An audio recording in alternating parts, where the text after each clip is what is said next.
Attention. Good morning to all and welcome to all my friends and students in NSC Physics class by Dr. Hamid sir. दोस्तों आज मैं आपके लिए बहुत ही important lecture लेके आया हूँ। ये दुनिया का कोई एग्जाम ऐसा नहीं है जिसमें इलेक्ट्रोमैग्नेटिक वेव के सवाल नहीं हो। NEET, JEE Mains, UPSC, railway, banking, SSC सब में जीएस होता है, जनरल साइंस। और ये इलेक्ट्रोमैग्नेटिक वेव एक ऐसा टॉपिक होता है जिसमें हर एक एग्जामिनेशंस में इसके सवाल रहते ही हैं। तो एक छोटा सा चैप्टर होता है लेकिन बहुत ही इंपॉर्टेंट होता है। आज उसी एक्सरसाइज के जो न्यूमेरिकल्स हैं, एनसीईआरटी के जो न्यूमेरिकल्स हैं, खास कर देखा जाता है कि एग्जामिनेशंस में, नीट में, जेईई में एनसीईआरटी के ही क्वेश्चंस आते हैं। एनसीईआरटी बना लिया, मानो आपका हर कंपटीशन हो जाएगा। तो ध्यान दीजिए, बोर्ड एग्जाम के लिए भी एक्सरसाइज बहुत ही इंपॉर्टेंट है, थोड़ा पढ़ के ज्यादा मार्क्स। दोस्तों इसके न्यूमेरिकल्स को ध्यान देते हैं। क्वेश्चन नंबर 1, पेज नंबर आप 283 जाए। क्वेश्चन आप बुक से देखें। मैं अगर क्वेश्चन लिखूं तो फिर आपका वीडियो लंबा होगा, फिर आपका ज्यादा एमबी खर्चा हो जाएगा। इसे वीडियो शॉर्ट करना है तो मैं सिर्फ क्वेश्चन को समझा दे रहा हूं। ऐसे ही इंग्लिश कम समझ में आता है आप लोगों को, तो हिंदी में मैं क्वेश्चन समझा रहा हूं। तो क्वेश्चन क्या कह रहा है कि दोस्तों दो सर्कुलर प्लेट्स हैं, जैसे फिगर में देख रहे हो, दो सर्कुलर प्लेट्स हैं, they are parallel to each other, एक दूसरे के पैरेलल रखे गए। क्या रखे गए? पैरेलल। तो बताओ, दो प्लेट हो, एक दूसरे के पैरेलल हो, तो वो कौन सा कंडेंसर बनता है? Parallel plate condenser. तो क्या नाम था? Parallel plate condenser. दो प्लेट पैरेलल, प्लेट का शेप जैसा भी हो। If two plates are parallel to each other, then the condenser is known as parallel plate condenser, parallel plate capacitor या condenser। तो दोस्तों प्लेट का रेडियस 12 cm है, सेंटीमीटर। मीटर में बदलना पड़ेगा आपको, 10⁻⁻² से गुना करना पड़ेगा। प्लेट का एरिया निकाल लेंगे, पाई आर स्क्वायर। करंट दिया गया है, प्लेट के बीच की दूरी b मानते हैं, ये 5 cm है, फिर मीटर में बदल दीजिए और कैपेसिटी निकालते हैं। इलेक्ट्रोस्टैटिक में ये काम हम लोग इस तरह का किए हैं। Capacity of parallel plate capacitor A epsilon naught by T। और मैं ये आपको बताता हूँ, बोर्ड एग्जाम के लिए भी पैरेलल प्लेट कैपेसिटर एक लॉन्ग क्वेश्चन में बड़ा इंपॉर्टेंट होता है, उसको डिफाइन करना और ये फॉर्मूला प्रूफ करना। A epsilon naught by T।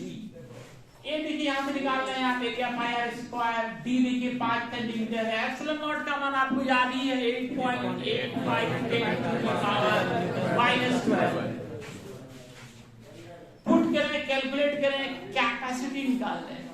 एक क्वेश्चन में या फिर दूसरा क्वेश्चन भी दिया गया है, rate of change of potential across capacitor.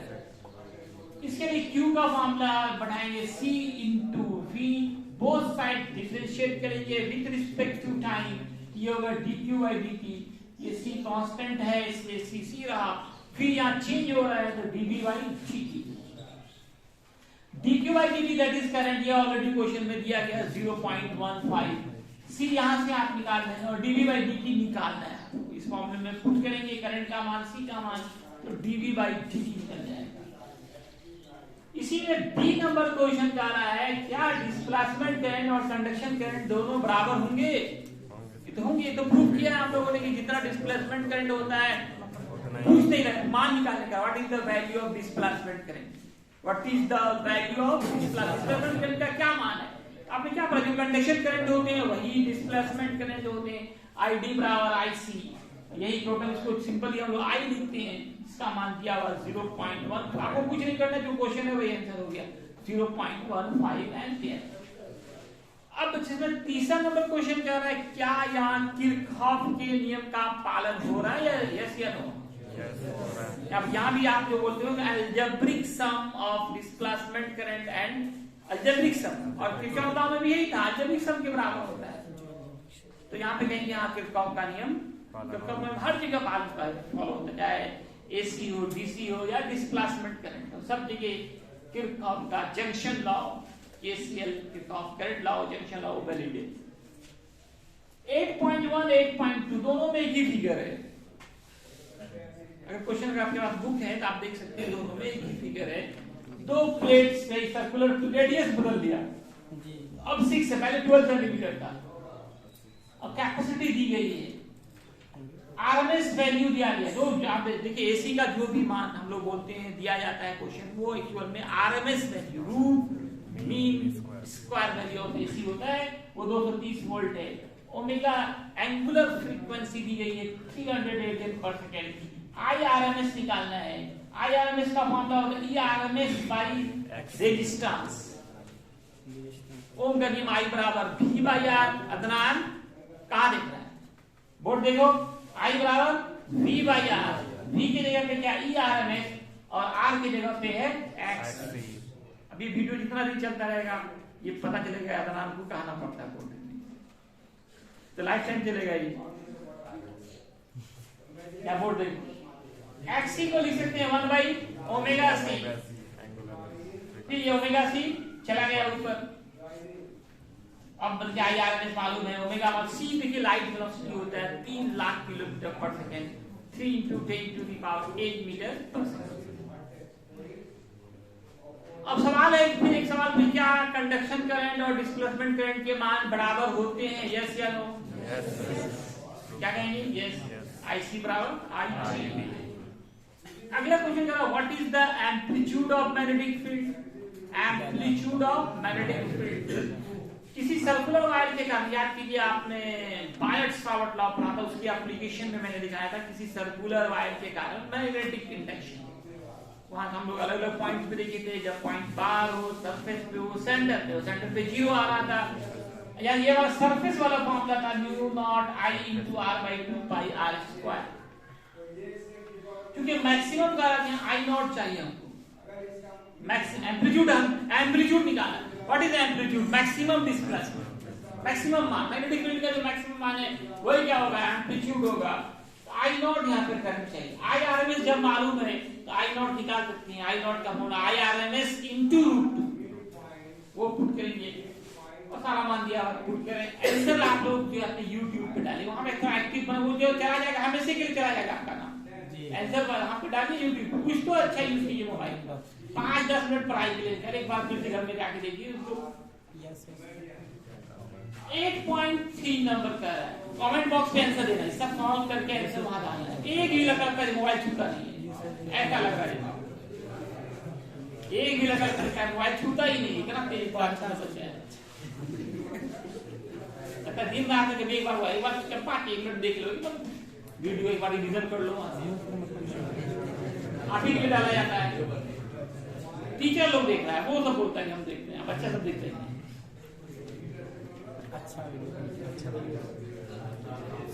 8.3 number कह रहा है, इलेक्ट्रोमैग्नेटिक वेव में देखा था ना, gamma ray, X ray, visible रे, अल्ट्रावायलेट रे, इंफ्रारेड, सब रे होते हैं, सबकी फ्रीक्वेंसी अलग होती है, वेवलेंथ अलग होता है। सवाल यहाँ पे पूछा जा रहा है कौन सा क्वांटिटी सबका सेम होता है? वेलोसिटी। सबकी वेलोसिटी बराबर होती है, equal to the light velocity × 10⁸ metre पर सेकंड। सबकी वेलोसिटी क्या होगी? कोई भी वेव हो, वेलोसिटी सबकी सेम होगी, तो velocity remain same of all waves. Direction of electromagnetic wave का z एक्सिस है, तो इलेक्ट्रिक फील्ड का डायरेक्शन और मैग्नेटिक फील्ड का डायरेक्शन किधर होगा? अगर इलेक्ट्रिक फील्ड का x एक्सिस होगा तो मैग्नेटिक फील्ड का ग्राफ भी आप बार-बार देख सकते हैं। x एक्सिस में इलेक्ट्रिक फील्ड, y एक्सिस में मैग्नेटिक फील्ड, तब जाकर z एक्सिस में हमारा EMW होता है, इलेक्ट्रोमैग्नेटिक वेव का डायरेक्शन होता है। इलेक्ट्रोमैग्नेटिक वेव का डायरेक्शन हमेशा इलेक्ट्रिक फील्ड और मैग्नेटिक फील्ड दोनों के परपेंडिकुलर होता है। आप यहाँ लिख सकते थे perpendicular to the electric field and magnetic field both.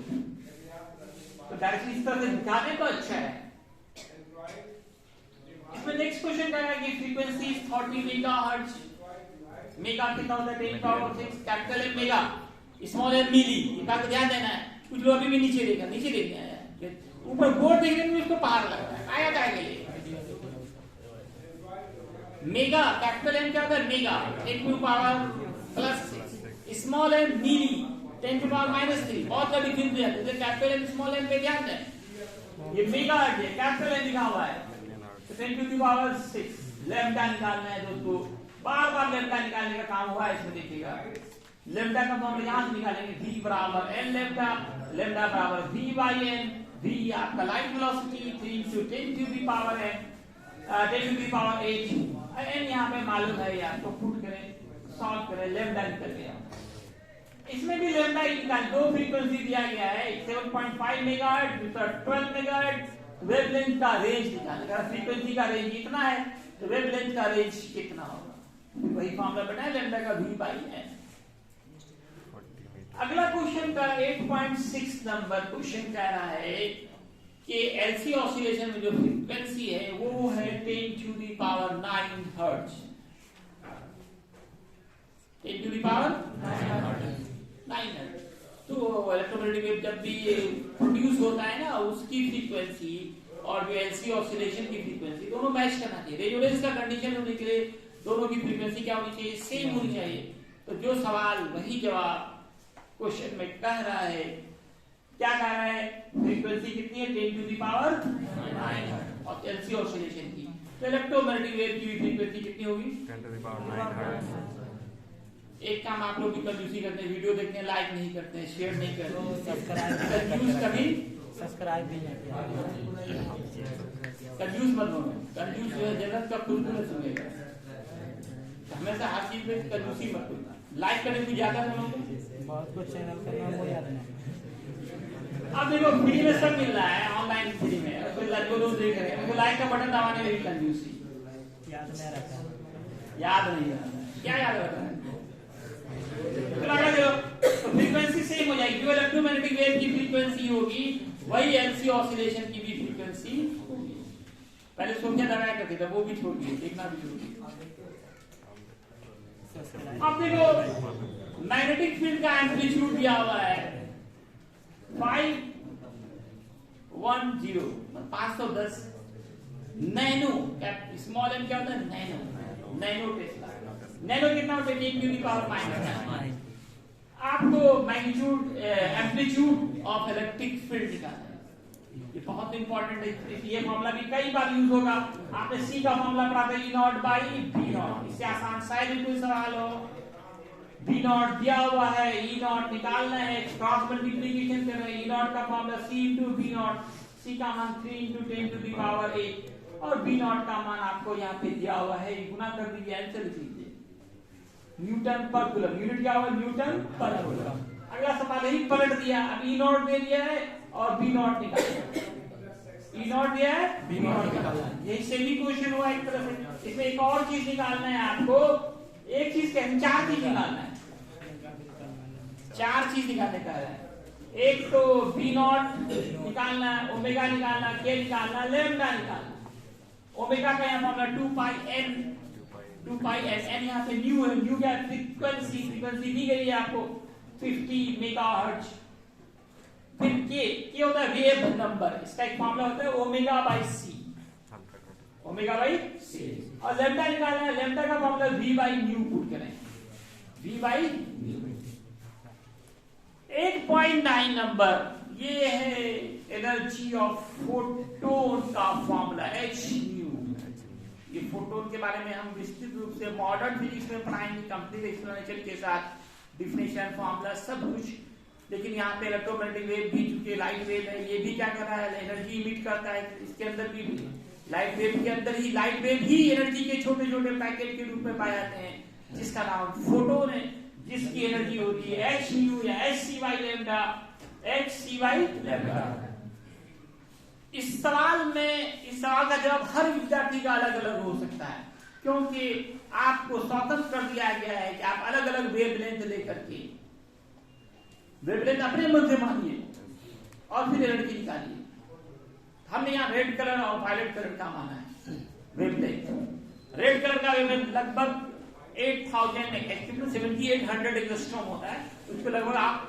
8000 angstrom ले सकते हैं एंगस्ट्रॉम को मीटर में लेकिन बदलना पड़ेगा एक एंगस्ट्रॉम कितना होता है 10 to the power -10 यहाँ पे आप 10 टू दी पावर माइनस 10 से गुणा करेंगे 8 into 10 to the power 3 into 10 to the power minus 10 अभी मीटर में चेंज हो जाएगा 8 into 10 to the power minus 7 metre.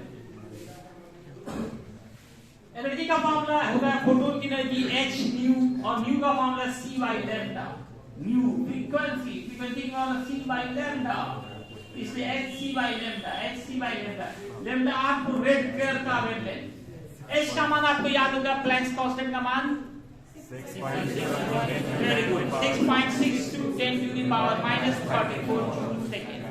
कल भी मैंने ये मान लिखाया था और कहा था प्लैंक कांस्टेंट से एक ऑब्जेक्टिव कम से कम कभी यूनिट कभी मान कभी डायमेंशन। इसी तरह से वायलेट कलर के लिए भी निकालेंगे इसका वेवलेंथ 4009 का सिस्टम होता है मीटर में बदलना ना भूलेंगे इस फॉर्मूले पे बैठा देंगे। लेकिन यहाँ कह रहा है कि आंसर जो भी दें वो इलेक्ट्रॉन वोल्ट में दें। सवाल में एक बात ये बता दिया है पेज ये जो निकलेगा वो जूल में निकलेगा उसको इलेक्ट्रॉन वोल्ट में कन्वर्ट करने के लिए 1.6 गुने 10 टू पावर माइनस 19 से डिवाइड करना पड़ेगा क्योंकि 1 इलेक्ट्रॉन वोल्ट का मान होता है 1.6 into 10 to the power minus 19।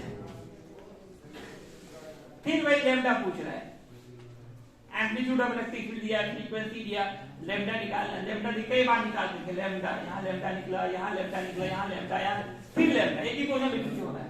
B not इससे पहले भी बी नॉट निकाले हम लोग कहीं पर या फिर बी नॉट पूछ रहा है और ये प्रूफ पढ़ने का आ रहा है कि energy intensity of electric field equal to the energy density of magnetic. ये कल ही मैंने प्रूफ भी कराया था पहले होमवर्क किया था लेकिन आपने किया नहीं मैंने कल प्रूफ करके दिखाया है। ये फॉर्मूला प्रूफ करने कहा जा रहा है। यहाँ तक आपका सिंपल था। अब अगले जो आगे शुरू हो रहा है एडिशनल एक्सरसाइज 11 नंबर क्वेश्चन में एक इक्वेशन ये दे दिया गया है। यहाँ पे हम लोग साइन के रूप में पढ़े हैं ये इक्वेशन साइन और कॉस दोनों में लिख सकते हैं कॉस के रूप में भी लिखा जा सकता है। ये इक्वेशन दे दिया है और डायरेक्शन ऑफ इलेक्ट्रोमैग्नेटिक वेव पूछ रहा है। देखिए हम लोगों ने जो इक्वेशन देखा था वहां पे ये माइनस होता है क्या होता है लेकिन यहाँ प्लस भी है इसका मतलब डायरेक्शन अपोजिट है इसलिए इलेक्ट्रोमैग्नेटिक वेव का जो डायरेक्शन होगा वो माइनस जे कैप ये आई कैप है इलेक्ट्रोमैग्नेटिक वेव का डायरेक्शन जे कैप परपेंडिकुलर होगा इसके तो ठीक है माइनस जे कैप। लैम्डा निकालना फिर वही लैम्डा निकालना सी बाई एन और एक मामला लैम्डा का ये भी पुट कर सकते हैं 2 पाई देखो लैम्डा का ये मामला भी हम पुट कर सकते हैं वेवलेंथ का। देखो लैम्डा का एक मामला हम लोग लिखते हैं v बाई एन और v को लिख सकते हैं हम लोग ओमेगा इंटू आर। ओमेगा को लिख सकते हैं हम लोग 2 पाई एन फिर वही फॉर्म आ जाएगा क्या 2 पाई एन फिर फाइनली इसी से आप omega into R by N से आप निकालेंगे। एन निकालने के लिए आप फिर यहाँ पे सी बाई लैम्डा निकालेंगे सी बाई लैम्डा। ई नॉट यहीं से पकड़ ले ई नॉट का मान है 3.14 इक्वेशन में जो भी होता है ये एम्पलीट्यूड होता है कॉस के पहले साइन के पहले जो रहेगा तो वो एम्पलीट्यूड हो जाएगा। फिर बी नॉट निकालना फिर बी नॉट इधर पहले हम लोग बी नॉट निकालेंगे वही फॉर्मूला बोलते फिर बी का इक्वेशन ऑफ मैग्नेटिक फील्ड जो इलेक्ट्रिक फील्ड में कॉस के साथ होगा वो बिल्कुल सेम होगा सिर्फ आप यहाँ बी के जगह पे बी नॉट का ये मान जो पुट करेंगे वो पुट कर देंगे। अगला नंबर क्वेश्चन कर रहा है 12 नंबर में कह रहा है कि पावर है 100 वाट। ये बल्ब है ना बल्ब पहले 100 वाट का बल्ब होता था एनर्जी ज्यादा खर्च करता था लाइट कम देता था इसे ओपन करके इसको यूज किया गया। इसमें क्या जितना एनर्जी खर्च करता है लगभग को लाइट के फॉर्म में कन्वर्ट किया जाए। कहा कि पहले जो 100 वाट का बल्ब था वो 5% एनर्जी को ही लाइट में कर सकता है बाकी सब बर्बाद हो जाता है। इसके वो बल्ब पहले देखो पहले गर्म भी हो गया पकड़ना मुश्किल होता था तो वो गर्म होकर करवा दे ना एनर्जी सिर्फ 5% ही वो लाइट के फॉर्म में कन्वर्ट कर पा रहा है 5% टोटल 100 वाट है 5% निकाला है कट कर लेते 5 वाट निकल गया। इंटेंसिटी का फॉर्मूला इंटेंसिटी का ये बल्ब है से 1 मीटर की दूरी पे कितनी इंटेंसिटी होगी फिर 10 मीटर पे कितनी इंटेंसिटी होगी सवाल ये पूछा जा रहा है। बल्ब से 1 मीटर की दूरी पे इंटेंसिटी कितनी होगी? इंटेंसिटी का फॉर्मूला आपने पढ़ा था, energy by area time. Energy by time को पावर बोलते हैं, तो पावर बटे एरिया, एरिया है फिर पाई आर स्क्वायर। आप मालूम है पावर मालूम है 5 वाट फुट है, ये वाला 5 वाट जो निकाले वही फुट है।